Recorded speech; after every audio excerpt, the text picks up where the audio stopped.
Hello students, my name is Chitranjana. I am from Bharati College, BIT Durg. Today my topic is operating system services. Many services are provided by operating system to the user and programs. These services may differ from one operating system to another. The following are the operating system services that are provided to make the work more efficient. Firstly, we will see first services is program execution. The operating system helps to load a program into memory and run it. Thus, the execution of a program can be done easily with the help of operating system. System memory में एक programme को load करने के योग्य तथा उसे run करने के योग्य होना चाहिए. प्रोग्राम उसके अंतिम निष्पादन के लिए योग्य होना चाहिए. नेक्स्ट हम देखेंगे इनपुट आउटपुट ऑपरेशंस या फिर आईओ ऑपरेशंस भी हम इसे बोल सकते हैं.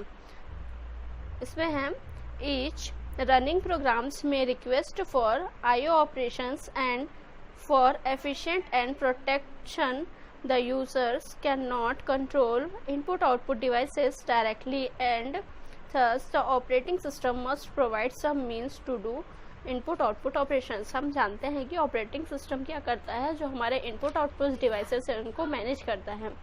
तो हम इसमें ऑपरेटिंग सिस्टम के सर्विसेज में सेकंड थिंग हम ये ले सकते हैं कि ये इनपुट आउटपुट ऑपरेशंस को प्रोवाइड कराता है. जैसे एक रनिंग प्रोग्राम को इनपुट आउटपुट की आवश्यकता होती है या इनपुट आउटपुट एक फाइल या एक इनपुट आउटपुट डिवाइस को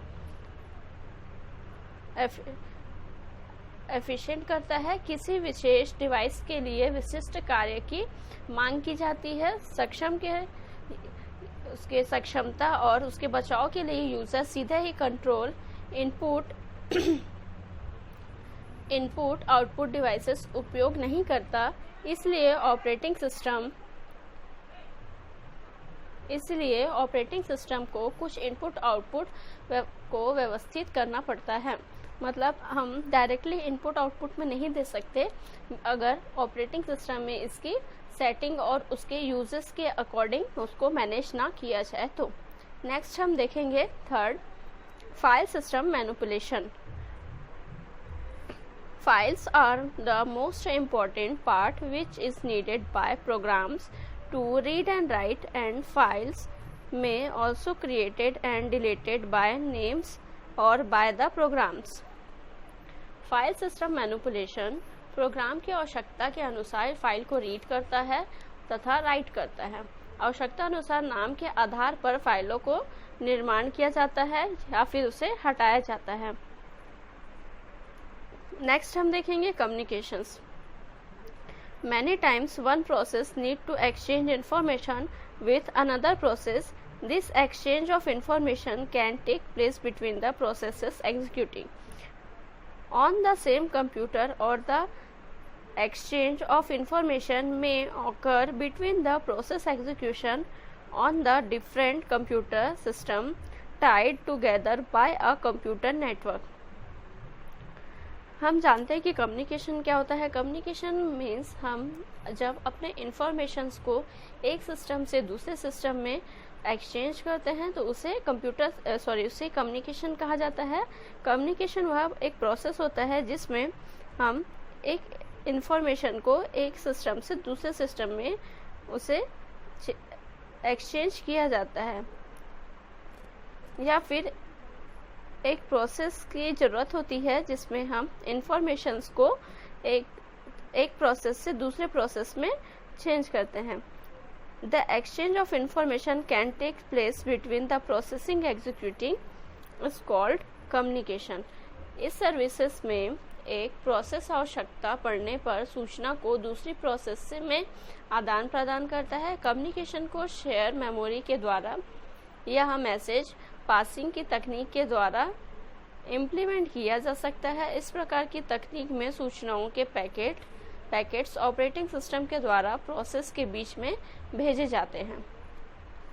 कम्युनिकेशंस में be implemented by the technique of message passing और शेयर्ड मेमोरी. नेक्स्ट है error detection. It is necessary that the operating system must be aware of possible errors and should take the appropriate action to ensure correct and consistent computing. Operating system possible error के लिए संचित रहता है, aware रहता है। Error CPU तथा memory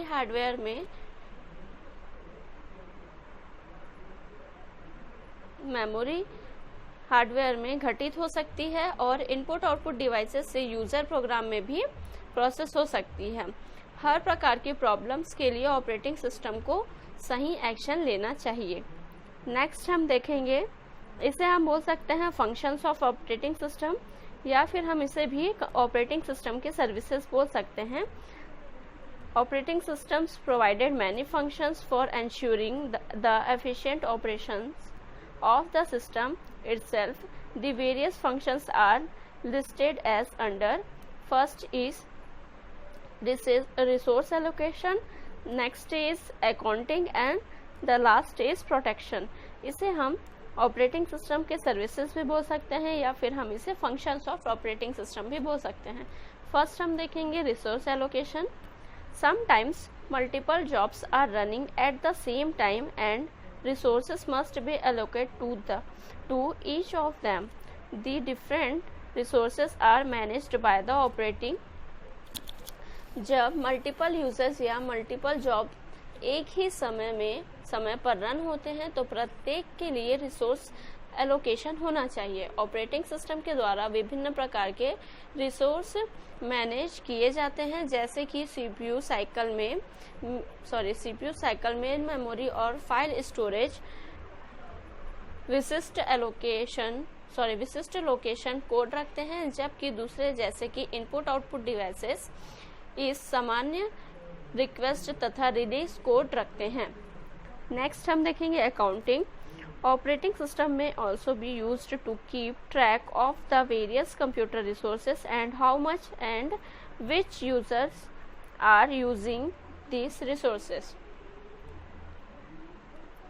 accounting services के द्वारा कौन से यूजर कितना उपयोग तथा कंप्यूटर रिसोर्सेज का क्या प्रकार है, इसका रिकॉर्ड रखते हैं। नेक्स्ट हम देखेंगे protection.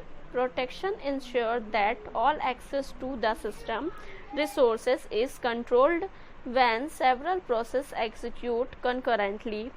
It should not be possible for one process to interface with the other or with the operating system itself.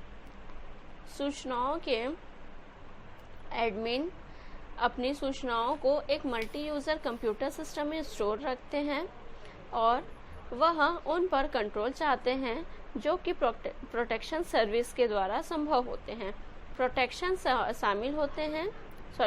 शामिल करता है कि सभी ऑपरेटिंग सिस्टम रिसोर्सेज के लिए एक्सेस कंट्रोल करें।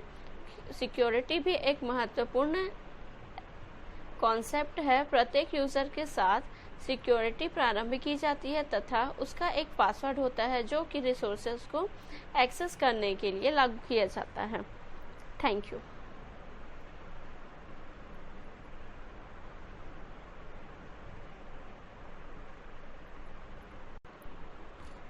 अब तक हम देख चुके हैं कि ऑपरेटिंग सिस्टम क्या होता है, ऑपरेटिंग सिस्टम के फंक्शंस क्या होते हैं और ऑपरेटिंग सिस्टम के जो सर्विसेज हैं वो और उनके जो टाइप्स होते हैं, या फिर हम बोल सकते हैं कि एक ऑपरेटिंग सिस्टम का जो प्रोसेस होता है वह भी हम देख चुके हैं। सबसे पहले हमने देखा था ऑपरेटिंग सिस्टम क्या होता है। Operating system is a program that act as interface between the user and the computer hardware. Operating system जो होता है वो कंप्यूटर हार्डवेयर और यूजर्स के बीच में इंटरेक्ट कराता है या फिर इंटरफेस कराता है बोल सकते हैं।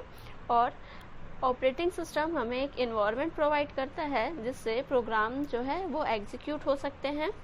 नेक्स्ट हम बोल सकते हैं कि ऑपरेटिंग सिस्टम के द्वारा हम कंप्यूटर सिस्टम को बहुत ही ईजी तरीके से यूज़ कर सकते हैं और ऑपरेटिंग सिस्टम जो है वो ऑर्गेनाइज करके रखता है जो कलेक्शन होते हैं सॉफ्टवेयर के और जो एक्सटेंशन हार्डवेयर होता है उन्हें भी। और हम बोल सकते हैं कि ऑपरेटिंग सिस्टम जो अपने पेरिफेरल डिवाइसेस होते हैं जैसे कि प्रिंटर, स्कैनर, इन सभी को बहुत ही मैनेज करके रखता है अच्छे तरीके से। और हम बोल सकते हैं कि ऑपरेटिंग सिस्टम जो होता है वो सीपीयू, मेमोरी इन सभी को अपने अपने रिसोर्स या फिर अपने जो वर्क होते हैं उन्हें एलोकेट करते हैं, वर्क एलोकेट करते हैं। ऑपरेटिंग सिस्टम एक मैनेजर के जैसे वर्क करता है जो कि रिसोर्स और एलोकेट करता है कि किस प्रोग्राम को कैसे वर्क करना है, या फिर हम बोल सकते हैं कि स्पेसिफिक प्रोग्राम्स को एलोकेट करता है और यूजर्स के अकॉर्डिंग या यूजर्स के यूज के अकॉर्डिंग उसे